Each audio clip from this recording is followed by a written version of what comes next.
People say Chicago is only known for death, violence, and crooked politicians. They say we as a city have no true identity. Truth be told, identity is in lack. We've all just been looking through the wrong lens. I'm taking my message across the world, and I'm putting Chicago on my back in the process, so that little girls and boys can see that somebody that's walked the same streets as them, that has dealt with the same discrimination, and that has feared the same death has done it, and they can too.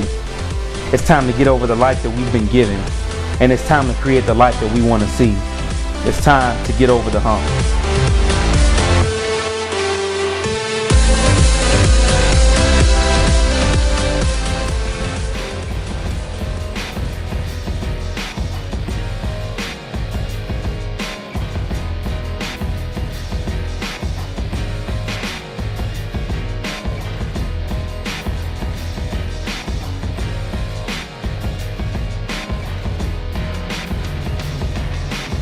I really believe that everybody in this room can figure out what's in their hands, what power they have to run into the burning building, to run into the chaotic building and start pulling lives out and start saving our students. We're doing work right now for the generations to come. And I promise you guys, you couldn't have told me 5 years ago, laying in a hospital bed, trying to figure out whether or not I was going to live, that 5 years later, moving forward, we talk about looking back and moving forward. You wouldn't have been able to tell me 5 years ago, looking back, that 5 years later, I'd be a best-selling author, a motivational speaker, changing lives across the world. Trio works. And what I wanted people to understand is that my story is no better than anybody else's. But I wanted to start inspiring people to tell their stories. So what I need for you all to do is, one, understand your importance. But beyond that, now I'm from Chicago. I've met some friends from Southern Baptist churches, and I've met some friends from Episcopal churches and different religions. And typically, when you go to, let's say, an Episcopal church, you know, you'll have the pastor says that if there's anybody that wants to rededicate their life or dedicate their life for the first time, please come up at this moment.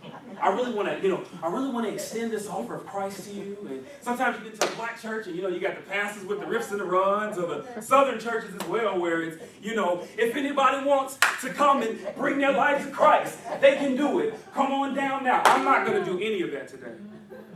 But what I will ask of you, the only thing that I ask of you, figuring out what's in your hands and rededicating yourself. Because I understand that we've all taken hits. But my request for you today is that you rededicate yourself to this program. Leaders are always born through times of adversity. This is your time of adversity.